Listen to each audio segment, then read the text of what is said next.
Hola a todos. Hoy os traigo algo que supongo y no solamente supongo, sino que estoy seguro que puede crear una cierta controversia. Y es, intentar clarificar o explicar bajo mi prisma y mis conocimientos lo que son los ficheros de audio digitales. Bien, ¿qué es un formato de fichero de audio? El formato de audio es un tipo de archivo usado para almacenar datos de audio digital dentro de un sistema informático o de alta fidelidad. El ancho de banda máximo del formato de audio son 20 kilociclos, con un ancho de frecuencias que van entre los 40 y 50 kilociclos. Al adoptar en su momento el sistema PCM lineal, modulación de código de pulsos, cada longitud de paso cuantificado, es decir, convertido a digital o muestra de audio, es la misma. El diseño de bits de los datos de audio se denomina formato de codificación de audio y se puede descomprimir o comprimir para reducir el tamaño del archivo resultante. Por lo tanto, los formatos de archivo de audio se podrían dividir en un principio en dos: archivos con compresión con pérdida y archivos con compresión sin pérdida. Pero lo que todos, o la mayoría, no digo todos, la mayoría usamos más a menudo y más a diario son los ficheros con compresión con pérdida. Léase, entre comillas, los MP3. Dicho esto, no todos los formatos de archivo de audio son iguales. La frecuencia de muestreo, como ya hemos comentado, la profundidad de bits, el rango de frecuencias y el rango dinámico de este audio determinarán la resolución y calidad del audio que escucharemos finalmente.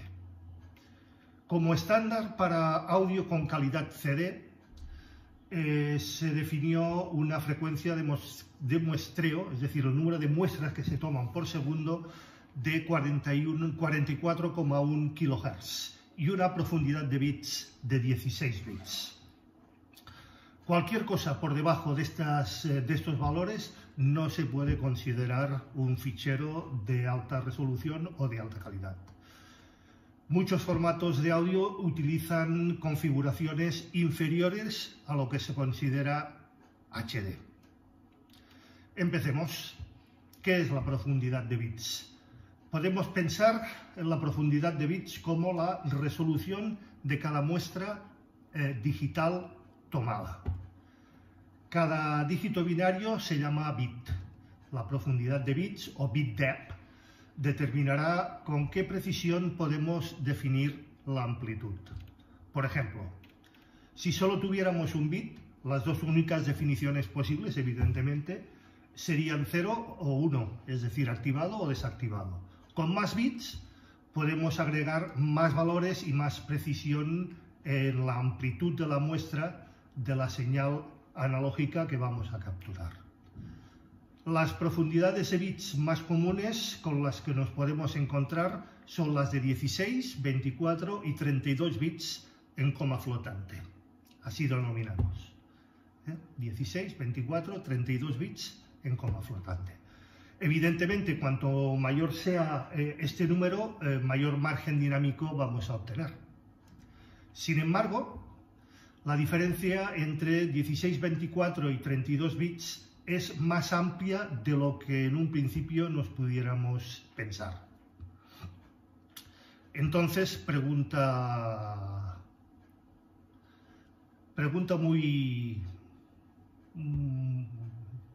muy concreta: ¿qué profundidad de bits es mejor para grabar?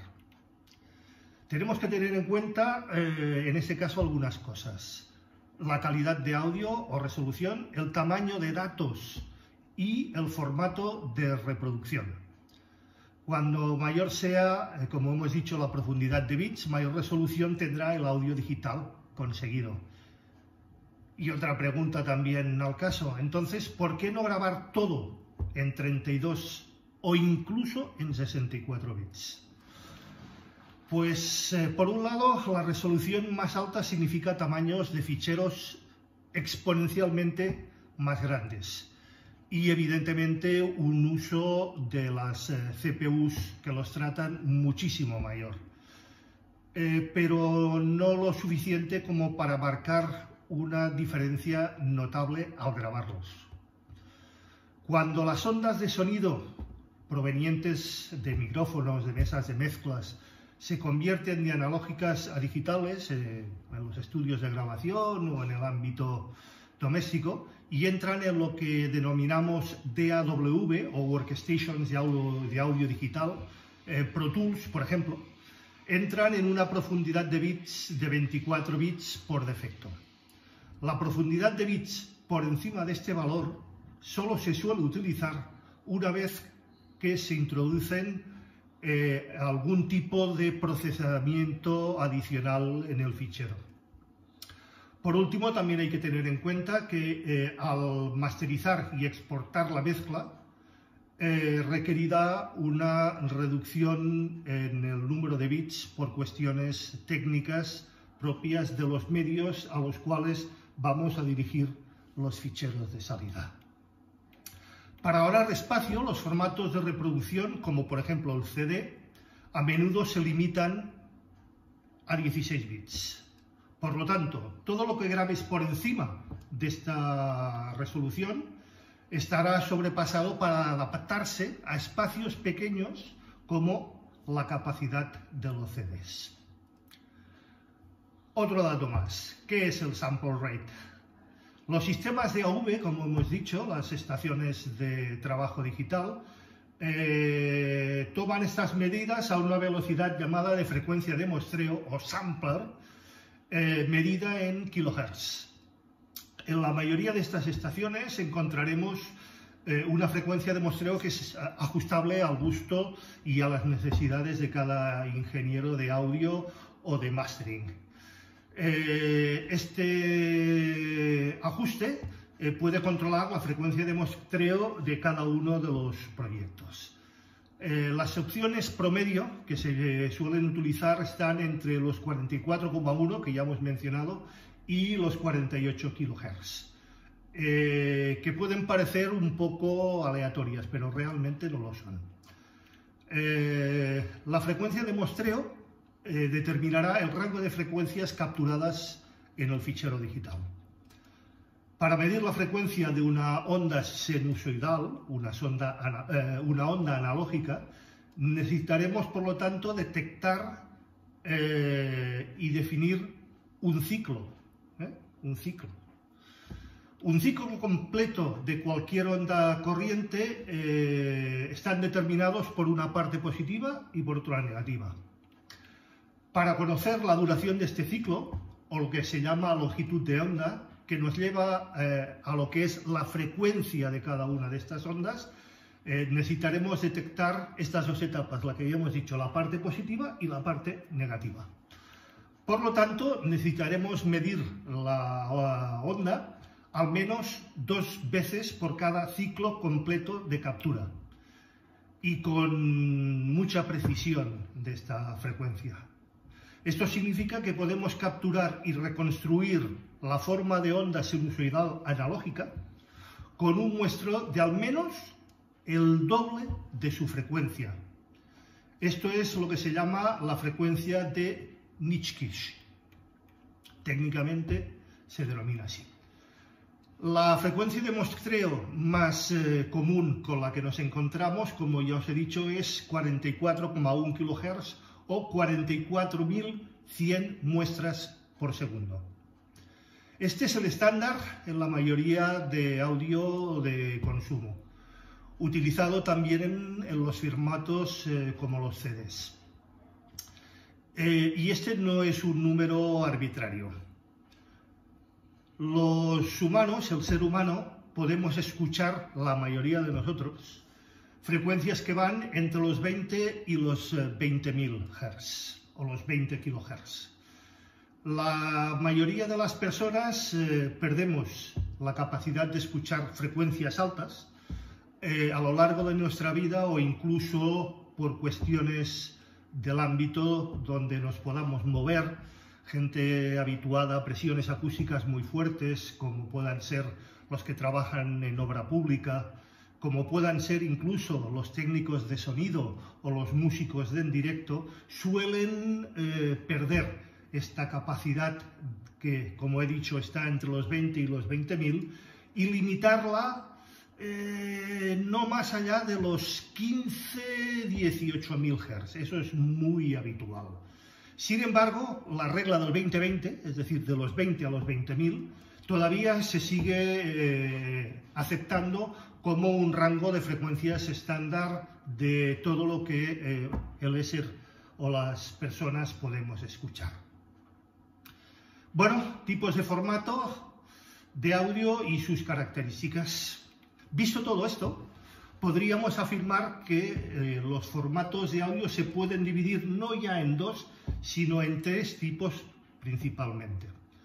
Los formatos de audio sin compresión, los formatos de audio con compresión sin pérdidas y los formatos de audio con compresión con pérdidas. Vamos a analizar, por tanto, los diferentes tipos de formato de audio y el grupo al cual pertenecen cada uno. Bien, empezaremos por el WAP, uno de los tipos de formato más comunes, llamados WAP, que su nombre viene de su denominación en inglés, Waveform Audio File Format. Como os he dicho, el formato WAP fue desarrollado en un inicio por IBM y Microsoft durante el año 1991. Mucha gente asume que los archivos WAP son archivos de audio sin comprimir, pero esto no es del todo cierto. WAP en realidad es un contenedor, es un fichero que contiene en Windows diferentes, o la posibilidad de diferentes formatos de audio. Esto significa que un archivo WAP podía contener audio comprimido, pero rara vez se suele utilizar WAP para archivos de audio comprimido, bien sean con o sin pérdidas. La mayoría de archivos WAP contienen audio sin comprimir, como os he dicho, y en formato PCM. Como os he dicho, el archivo WAP es un contenedor que utiliza codificación PCM, lo que lo hace más adecuado, incluso desde sus inicios fue concebido para sistemas bajo formato Windows, aunque actualmente la mayoría de sistemas Mac, incluso en otros sistemas operativos, soportan sin ningún tipo de problema los archivos WAP. Bien, pasemos al siguiente, los archivos AIF. AIF es otro de los tipos de formato de audio, de su nombre en inglés, Audio Interchange File Format. Similar a como he dicho, IBM y Microsoft desarrollaron los archivos WAP para Windows. AIF fue creado y desarrollado por Apple para los sistemas Mac a lo largo de 1988. De forma similar a los WAP, los archivos AIF pueden contener también, son contenedores y pueden contener también diferentes tipos de formato en su interior. Por ejemplo, hay una opción o un contenedor de ficheros AIF que se llama AIF-C, y otra versión llamada Apple Loops, que utiliza, por ejemplo, el software GarageBand o Logic Audio, que utilizan este AIF-C. Ambos se han de una manera u otra utilizan esta extensión .aiff. La mayoría de estos archivos contienen audio sin comprimir, también en formato PCM. Como he dicho, están pensados en un inicio para los sistemas que trabajan bajo sistemas operativos de Apple, Macintosh, pero al igual que los WAP, estos archivos pueden ser en la actualidad leídos por cualquier sistema bajo entornos Windows, incluso otros sistemas operativos como podrían ser Linux, etc.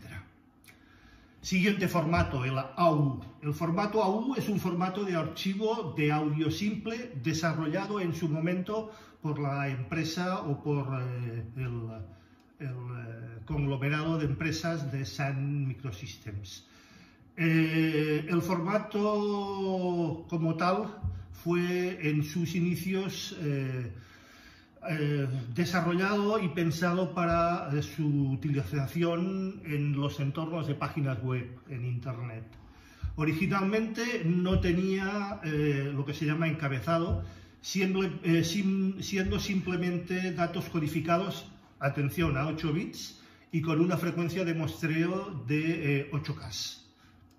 Como hemos dicho, algo flojillo. Los archivos más recientes sí permiten encabezados y un fragmento de información opcional en su inicio y luego los datos como tal del archivo. Esto se llama formato Big Endian. Los archivos AU deben de tener una firma u etiqueta .snd, eso los diferencia, en su formato hexadecimal al principio de cada uno de estos archivos. Como he dicho, el formato AU tiene un encabezado que consta de 6 palabras de 32 bits sin firmar, y estos definen, como he dicho, su firma, el desplazamiento de datos, el tamaño de datos, la codificación, la frecuencia de muestreo y el número de canales que contienen. La suma de compensación de datos y el tamaño de datos da al archivo una longitud de audio concreta. Todos los valores de datos se almacenan en formato, como he dicho, Big Endian, y el byte más significativo siempre va primero. Información muy técnica para los que tengáis estos conocimientos. Para el resto, siento tener que entrar y ahondar tan profundamente, pero es lo que cada fichero como tal significa y nos puede aportar. Bien, vayamos a otro gran conocido, el formato FLAC, de sus siglas de nombre en inglés Free Lossless Audio Codec, es decir, formato de codificación sin pérdida. Este formato se convirtió desde su introducción en el año 2001 muy rápidamente en uno de los estándares más populares de codificación sin pérdida. Lo bueno es que el formato FLAC puede comprimir también un archivo hasta un 60% sin pérdida de ni un solo bit de datos. Lo que es aún mejor, el formato FLAC es uno de los tipos de formato de libre distribución o de código abierto, por lo que no imponen restricciones de propiedad intelectual. El formato FLAC es compatible con la inmensa mayoría de programas y dispositivos, y en estos momentos se puede decir que es la gran alternativa a los ficheros MP3. Con él básicamente obtienes una calidad completa de audio sin comprimir o comprimida, y que ocupan, como he dicho, entre el 50 y el 60% de su capacidad como fichero original, o el tamaño de su fichero original. Es por esto que muchos ven en FLAC uno de los mejores formatos de audio.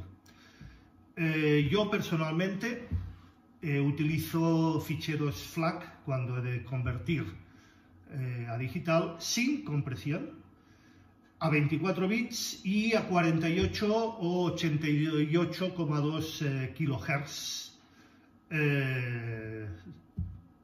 en su codificación. Bien, pasamos a otro gran conocido, el MPEG-4. La extensión que se suele utilizar en este MPEG-4 para diferenciarlo de su hermano de vídeo es el MP4A. Esto es una extensión de audio codificado con una codificación avanzada denominada AAC, que es una compresión con pérdidas. En general, el M4A se pensó como el sustituto o el sucesor del MP3, que en un principio había sido pensado no solamente para audio, sino, como he dicho antes, también como formato para vídeo, MPEG-1 o MPEG-2. Posteriormente, el MPEG-3. Como he dicho, el M4A son las siglas de MPEG-4 audio. La extensión M4A y MP3 se utilizan única y exclusivamente para formatos de audio y sus equivalentes MPEG-3 y MPEG-4 para formatos de vídeo. Los archivos M4A están lo que se llama desprotegidos.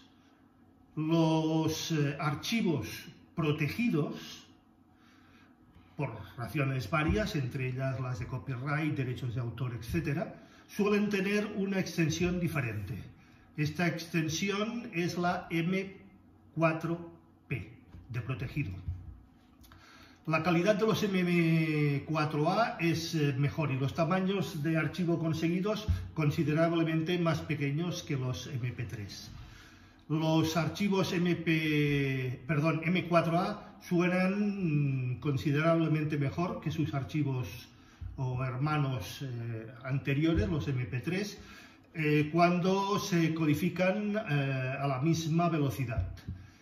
Debido a que algunas de las mejoras realizadas en este formato así nos lo permiten. La compresión que se utiliza en estos ficheros es la compresión basada en la percepción. Si no está dentro de lo que es la percepción humana, los datos de sonido pueden perderse sin un efecto notable de la calidad, en teoría. El tamaño de bloque de cada muestra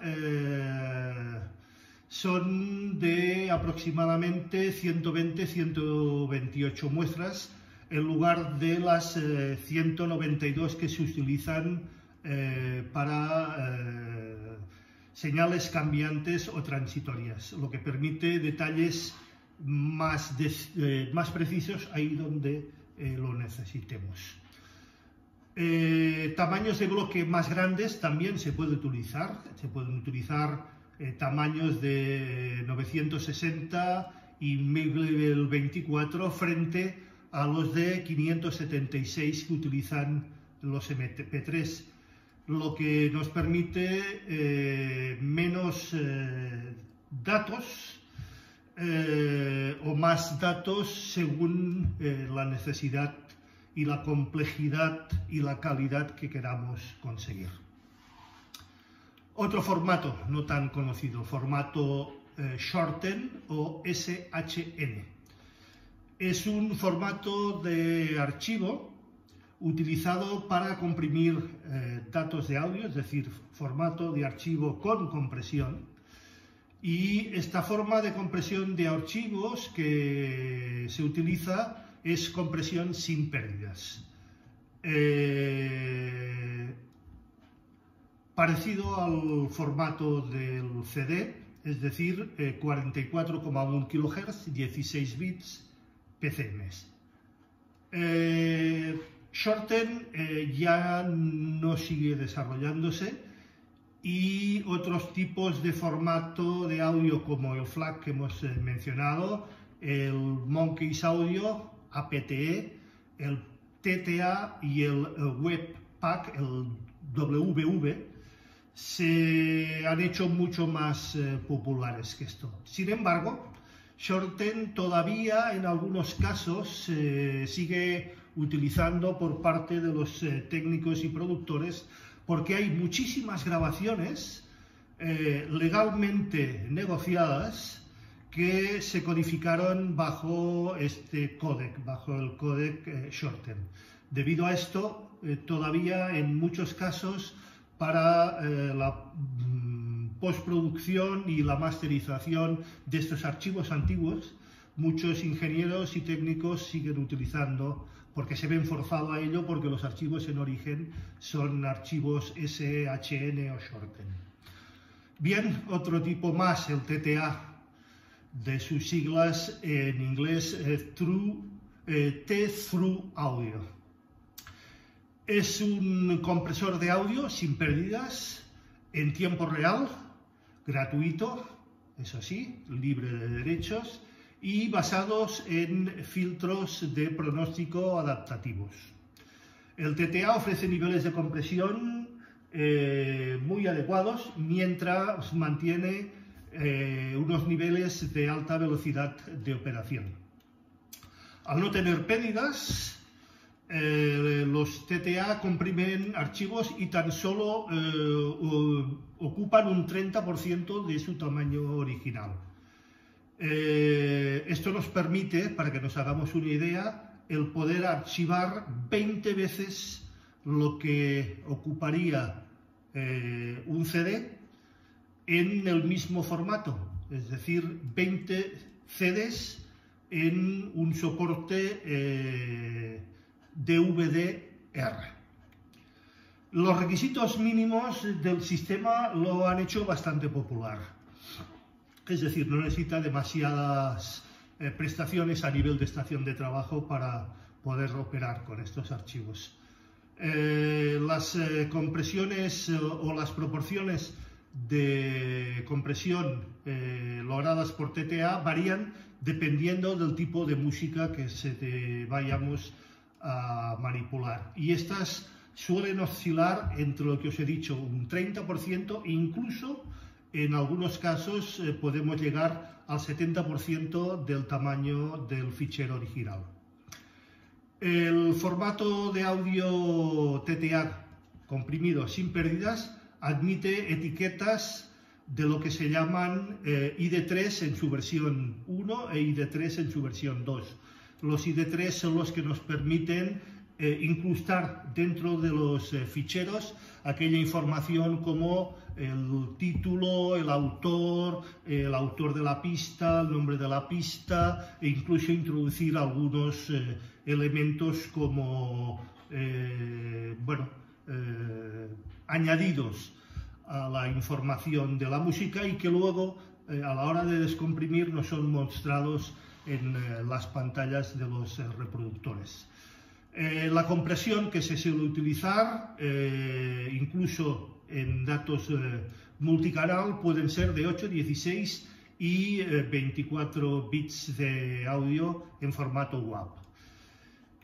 Actualmente la mayoría de los reproductores de audio todavía no admiten este tipo de formato TTA.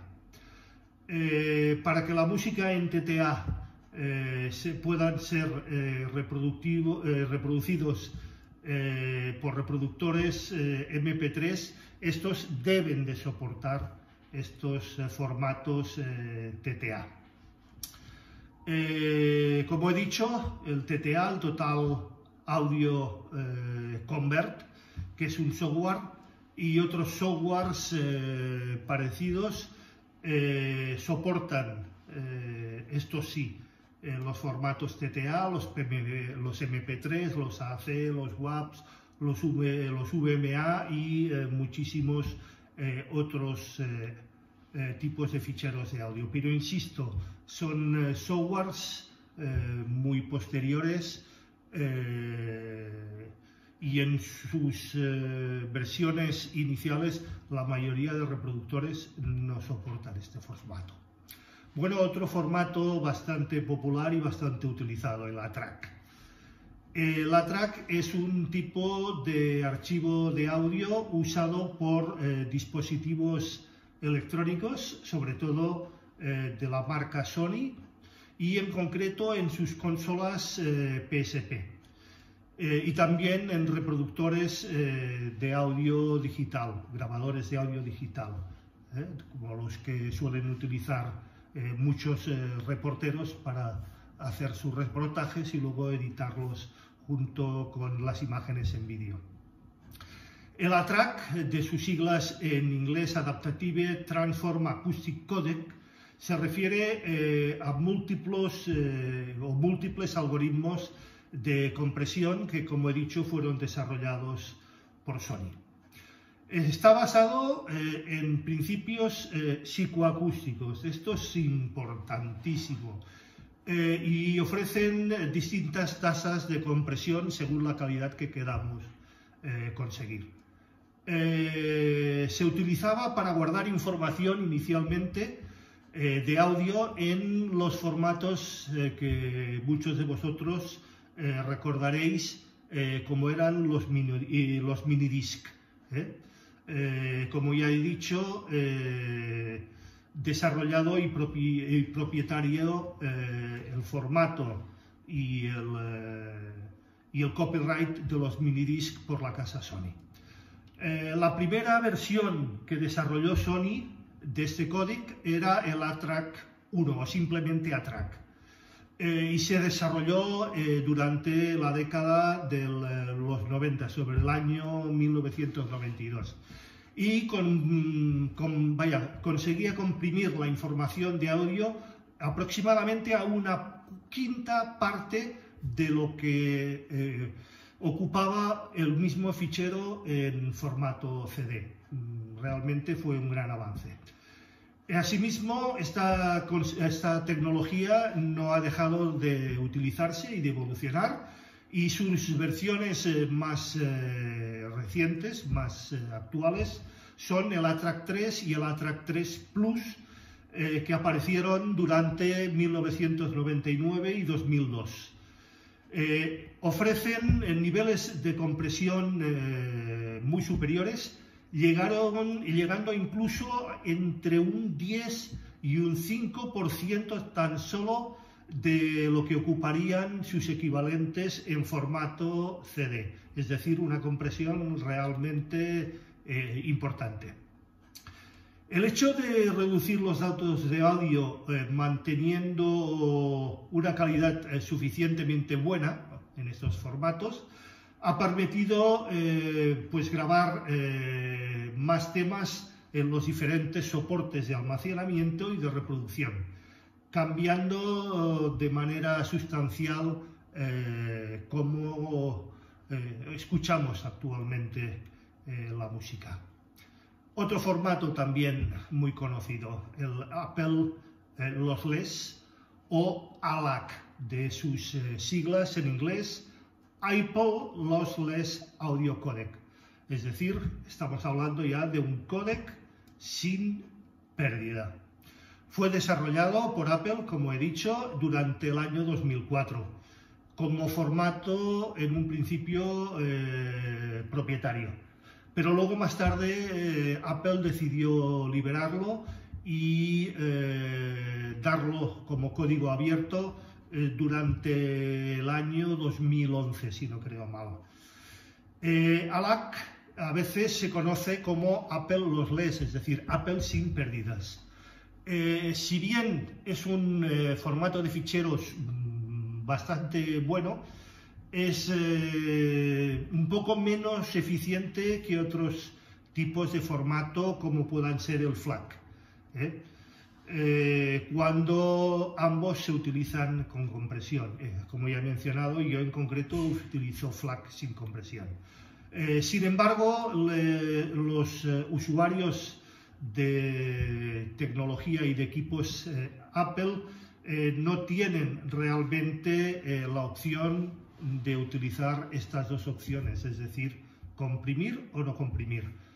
Esto es porque la mayoría de softwares, entre ellos iTunes y todos aquellos basados en formato iOS, es decir, sistemas operativos iOS, brindan soporte nativo a ALAC, es decir, al formato propietario de Apple, y no dan prácticamente ningún soporte a los formatos FLAC, es decir, fuerzan al usuario en la mayoría de los casos a utilizar ficheros comprimidos. Bien, vayamos a la gran estrella, al MP3. Sin duda es uno de los formatos más utilizados, más conocidos, más difundidos actualmente en el mercado. Como ya os he dicho antes, MP3 viene de sus siglas del inglés MPEG-1 Audio Layer 3. Fue lanzado en 1993 y explotó su popularidad convirtiéndose finalmente, como ya os he dicho, en uno de los formatos de audio más populares a nivel mundial. El objetivo del MP3 era y es triple: eliminar todos los datos que existen más allá del rango dinámico auditivo, como os decía antes, esos de 20 a 20.000, que son los que pueden oír cualquier persona, entre comillas, normal. Por otra parte, reducir la calidad de los sonidos que no son fácilmente audibles y, por lo tanto, comprimir todos los datos del audio de forma digital de la manera más eficiente posible.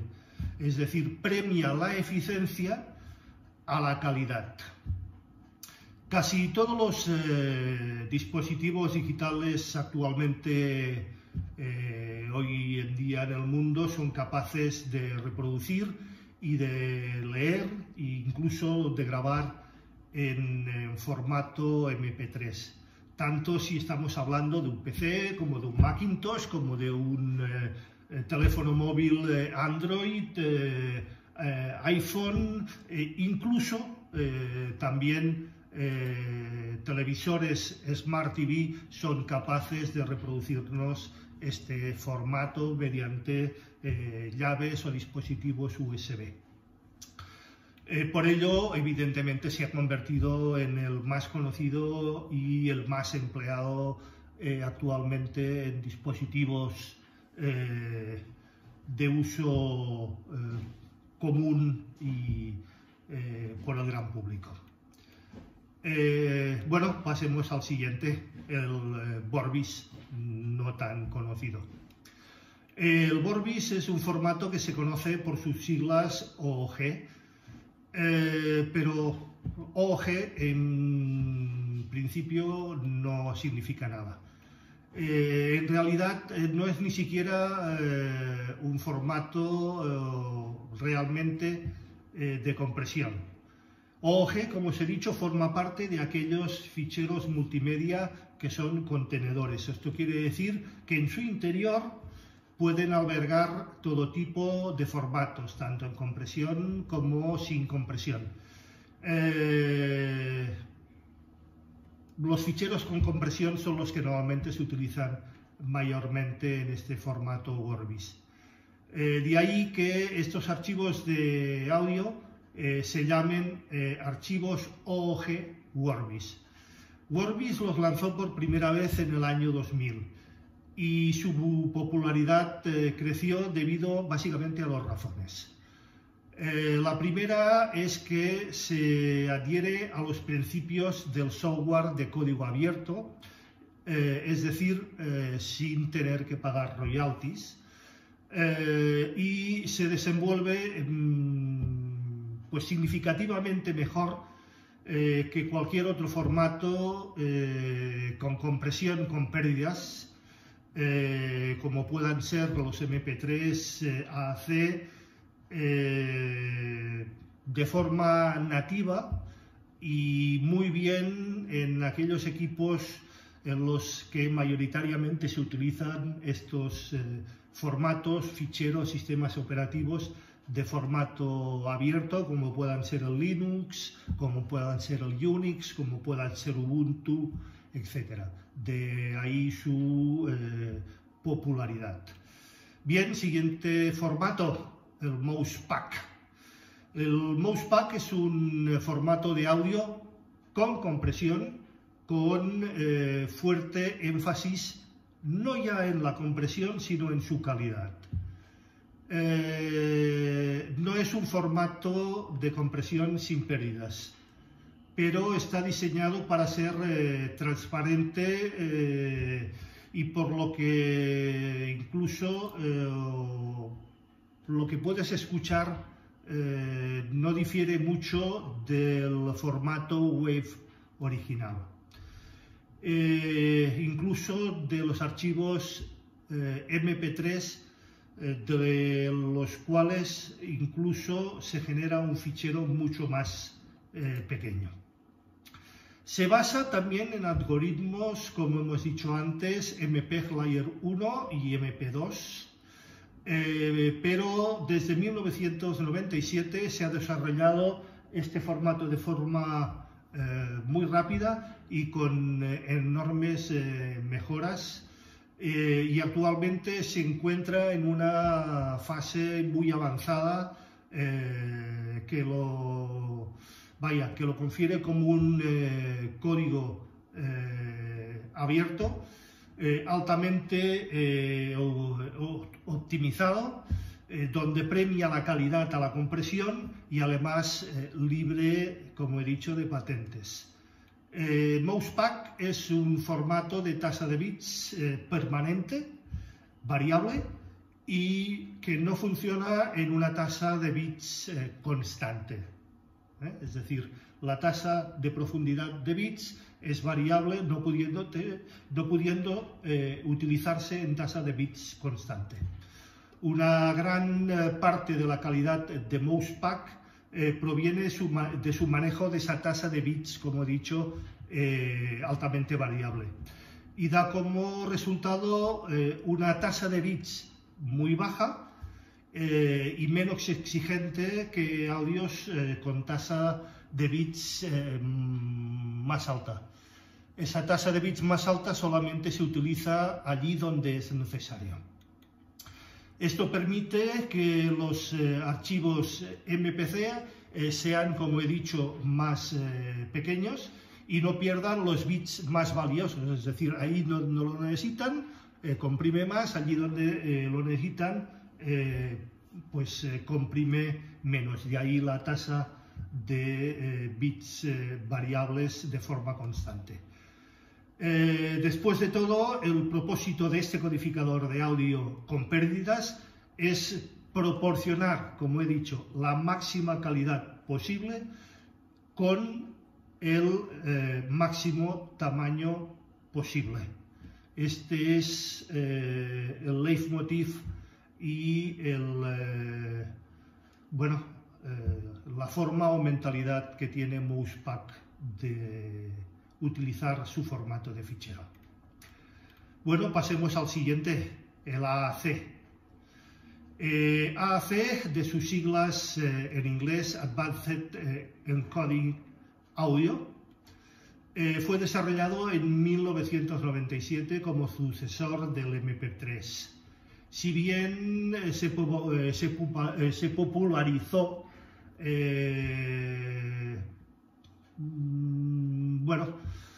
nunca ha llegado a ser tan popular como el MP3.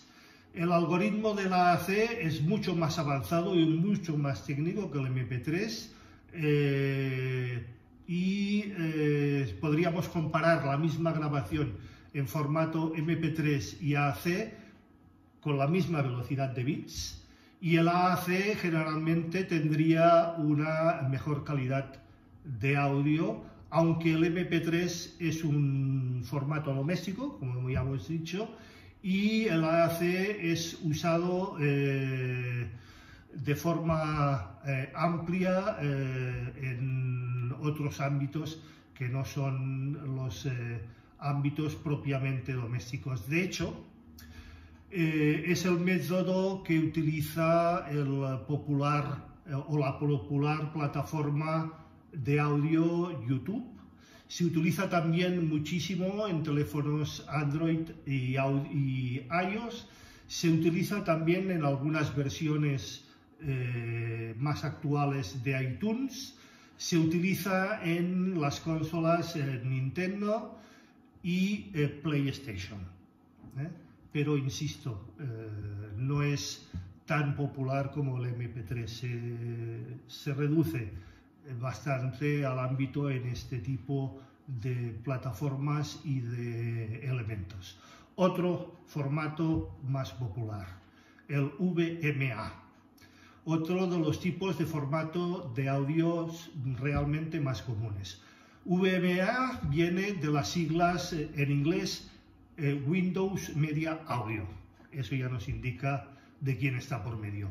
Fue lanzado por primera vez en 1999 y ha pasado por varias evoluciones y cambios, siempre utilizando la misma extensión, es decir, WMA. Como ya os he dicho, y es fácilmente deducible, es un formato propietario de Microsoft. Al igual que AAC y OG, VMA está destinado a abordar algunos de los fallos que en su momento Microsoft consideró y evaluó en la compresión de MP3, y esto dio como tal un enfoque al VMA como formato de compresión, pero con una idea muy similar a las ya mencionadas en AAC y OGG. Esto quiere decir que premia la calidad de compresión objetiva, al igual que el VMA, y esto da unos formatos de fichero mejores que el MP3. Pero dado que VMA es un formato propietario, como hemos dicho, de Microsoft, no demasiadas plataformas o elementos populares o el gran público admiten este tipo de formato, al igual que lo hacen los formatos AAC o OGG. Bien, otro formato más, el Opus, tampoco demasiado conocidos. El Opus se formó a través de las intersecciones de varios de otros proyectos de códec que unieron sus fuerzas.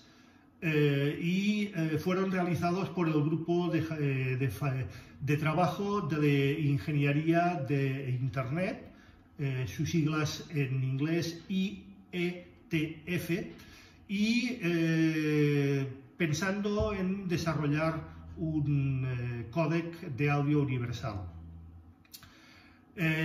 Hace casi ya más de 10 años, el grupo de trabajo de ingeniería de Internet reconoció que Internet necesitaba un audio de códec único y robusto, que pudiera usarse para todos los casos en la transmisión de audio a través de Internet, desde llamadas de voz telefónicas hasta la distribución de audio incluso en vivo.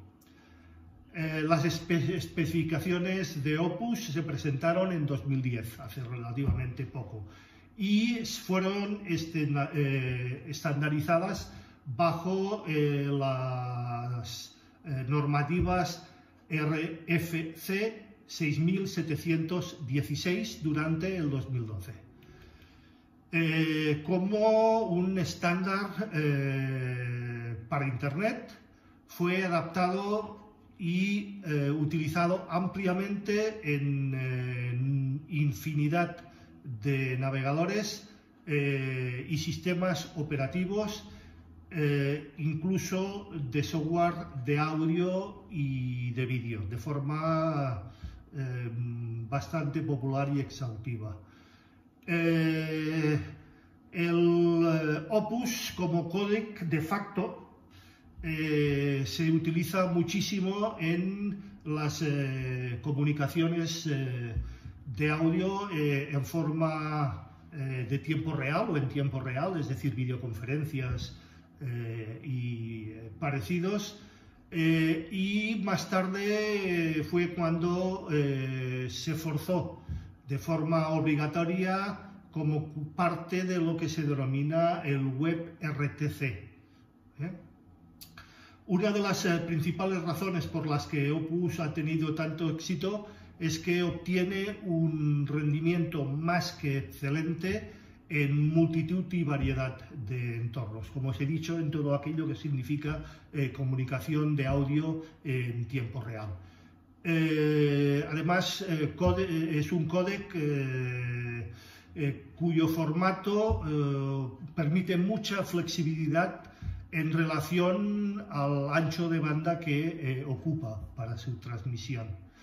En la mayoría de los casos, los usuarios que están en Internet tiran de esta posibilidad y lo implementan de forma predeterminada, utilizando un ancho de muestreo de 48 kHz.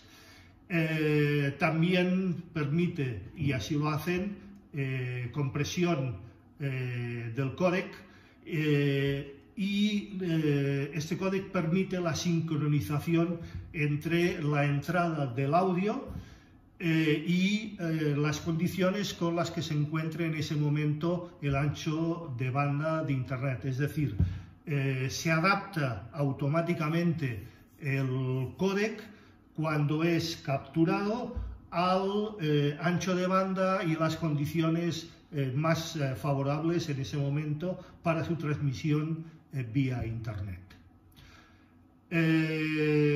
OGG.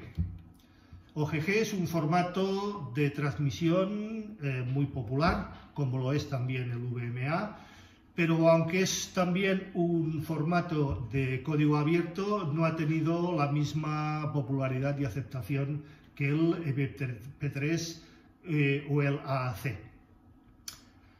Spotify, para que os hagáis una idea, utiliza este formato, el formato OGG, como su formato de audio predeterminado. El formato OGG solía estar en su momento documentado e indicado en la documentación que solía entregar, como hemos dicho, Spotify, pero desde hace un tiempo, no se sabe por qué razón, fue eliminado de su documentación. Además, debido a su falta de compatibilidad, muchos usuarios generalmente suelen utilizar el MP3 cuando eligen el formato de salida de audio de esta plataforma, por ser un formato mucho más manejable y aceptados por ellos. Bien, vayamos a los formatos importantes actualmente. El DSD. El DSD, de sus siglas en inglés, Direct Streaming Digital. DSD se enfoca de una manera realmente diferente a todos los mencionados anteriormente. A mediados de 1990 se concibió originalmente como uno de los tipos de formato de audio más empleados para archivar antiguas grabaciones analógicas. Es decir, todo aquello que existía en masters analógicos, se decidió utilizar el DSD para convertirlos en masters digitales. Fue diseñado de una forma más simple y eficiente que el formato utilizado hasta entonces, que era el formato PCM.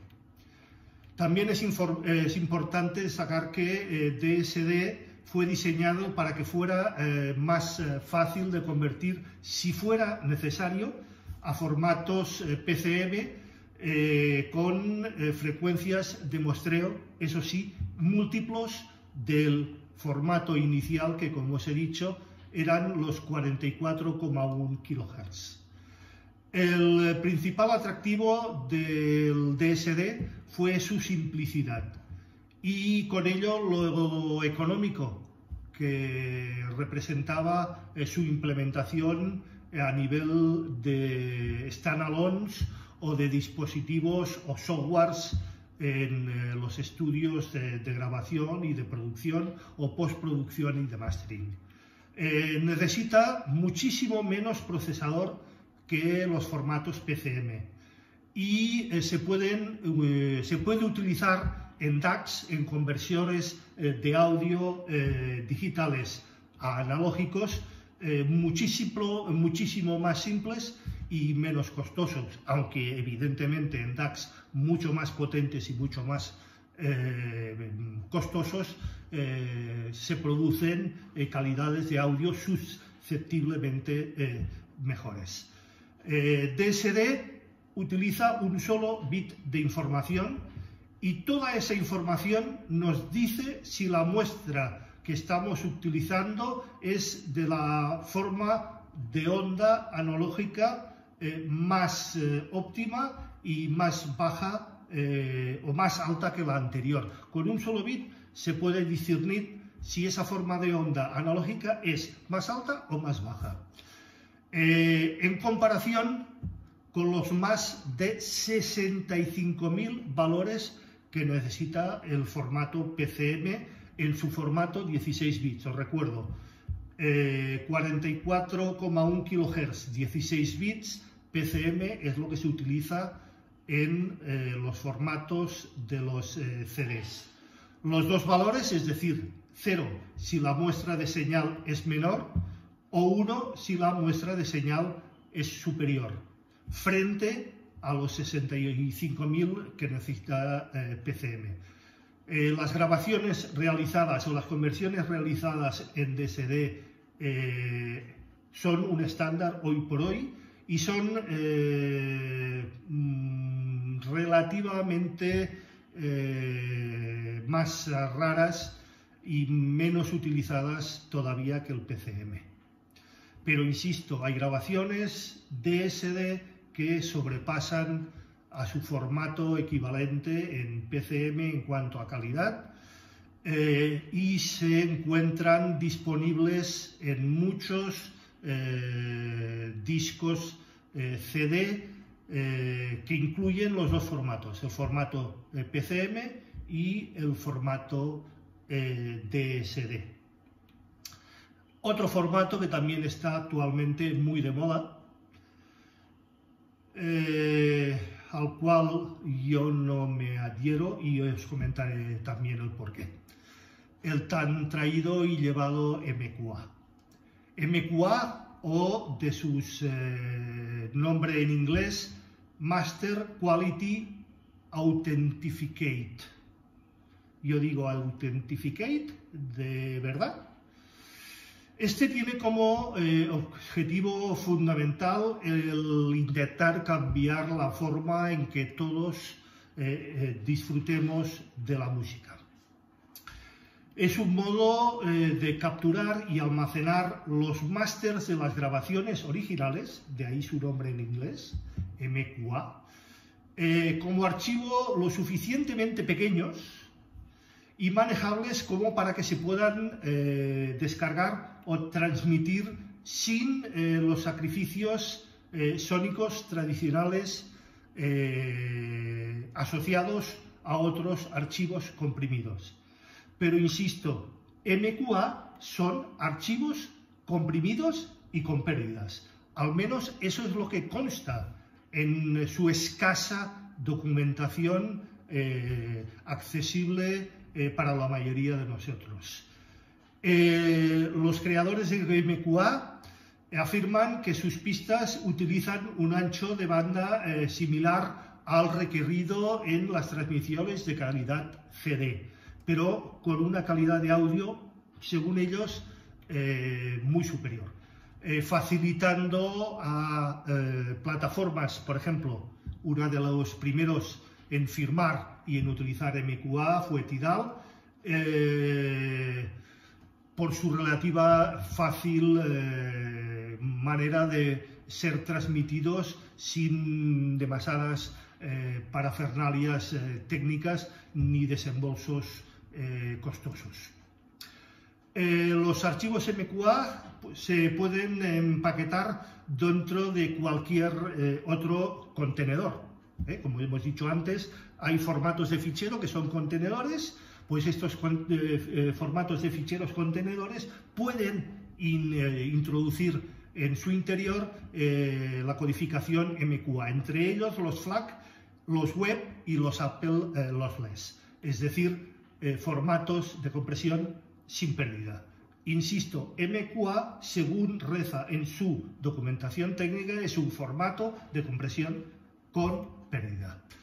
MQA, de forma curiosa, fue desarrollado por un fabricante de electrónica de high-end, en concreto Meridian Audio. Y debido a la falta, como he dicho, de documentación y de transparencia, muchísima gente de la alta fidelidad de excepción, el high-end y equipos de coste muy elevado dudan de su calidad y optan más por creer que para su codificación se utilizan medios de algoritmos de ecualización y medios también de algoritmos psicoacústicos para hacernos creer, al escuchar estos formatos, que su calidad es superior a la de otros formatos, como hemos dicho, de compresión o no compresión sin ningún tipo de pérdidas. Para mí, MQA no. Insisto, ya lo he dicho al principio, podemos entrar en discusiones bastante infructíferas entre sí o sí no. Bien, un formato que parece ser llamado un formato de futuro, el DXD o Digital Extreme Definition. Es un nuevo formato, como os he dicho, de formato digital, desarrollado en sus inicios por Philips y Merging Technologies para editar grabaciones que fueron en su momento codificadas en DSD o en formatos de superaudio CD. El DXD, como el formato DSD, utiliza un solo bit, al igual también que el superaudio CD, y no es adecuado este formato para su edición. Para su edición se deben de utilizar formatos alternativos, léanse DSD, FLACs, WAPs, etc., durante las etapas de masterización. En contraste, con el formato DSD White o DSD Pure, que ofrecen, esto sí, esa posibilidad de edición tanto a nivel de ecualización, de fundido cruzado y de la utilización de frecuencias de muestreo más altas, próximas o en concreto de los 2822 megaciclos. DXD, como os he dicho, es una señal en PCM de 24 bits, es decir, 8 bits más que los formatos de CD convencionales. Las muestras que se utilizan son a 352.008 kHz, es decir, 8 veces más que sus homónimos, los formatos PCM utilizados en CD, que como os recordaré es de 44,1 kHz. La velocidad de datos es de 8,4672 megabytes por cada uno de los canales, es decir, 3 veces más que el DSD. DXD también se puede utilizar en una amplia gama de softwares de estaciones lineales, como puedan ser los softwares de Pro Tools, Cubase, Logic Studio, Digital Performers, etc. Es decir, existe ya ese plugin utilizable en esas plataformas y en esas estaciones de trabajo. DXD, como os he dicho, se introdujo por parte de Margin Pyramids y lo utilizaron en un standalone, en un convertidor que se llamaba el Synfix 2 durante el 2004. Esta combinación hacía posible el poder grabar y editar directamente en DXD y que incluso se pudieran convertir los ficheros SD y de Super Audio CD antes de poder ser publicados. Esto ofrecía una gran ventaja a los ingenieros de sonido y de masterización, ya que el ruido creado en la conversión del DSD se elevaba drásticamente, es decir, el ruido se disminuía muchísimo por encima de los 20 kHz, que como hemos dicho antes era o es el tope de frecuencias audible por el ser humano o por nosotros. Y en este formato no se agrega ningún ruido más a la señal durante su edición. Hoy en día DXD también se utiliza como formato de distribución de música en algunas plataformas en formato de alta definición o super alta definición, por lo que muchos creemos que está llamado a ser un formato con mucho futuro. Y evidentemente ahora todos o muchos estaréis preguntando: ¿y qué formato de audio es el más adecuado para mí? Para la mayoría de las personas la decisión es bastante sencilla. Si estás capturando o editando audio sin procesar, usa un formato sin compresión. De esta manera trabajarás con la mejor calidad de audio posible. Cuando hayas terminado, coges este fichero y lo conviertes al formato que mejor vaya o mejor se adapte a las necesidades que tengas, tanto sea comprimido como no comprimido, con pérdidas o sin pérdidas. pero el fichero original estará en su máxima calidad tecnológica permitido hoy por hoy.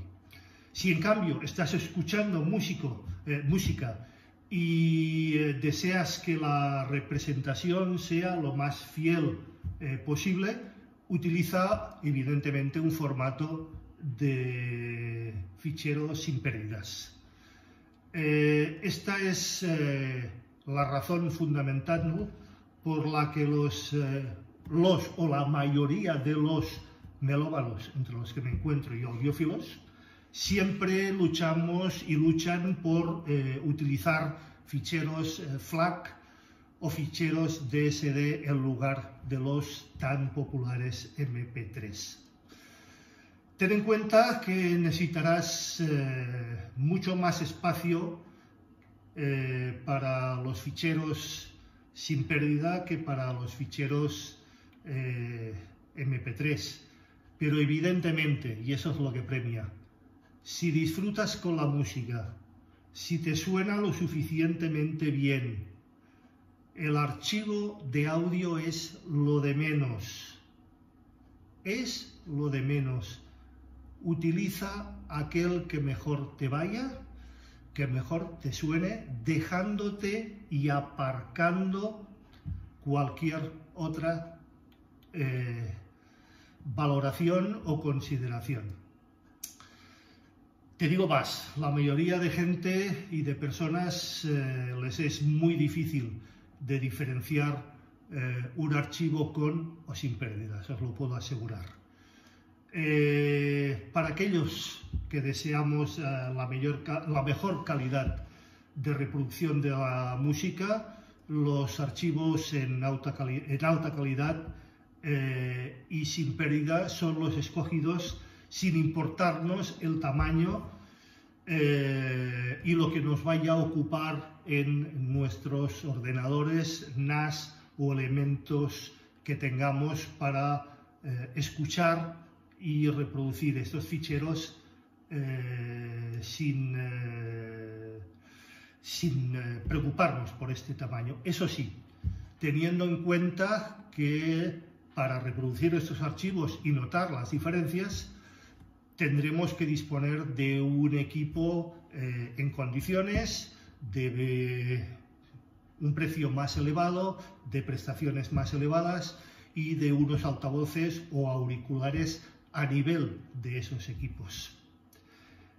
Y para terminar, comentar que sin ningún ánimo de controversia y sin ningún tipo de cualquier otra consideración, de verdad, cualquier vinilo, cualquier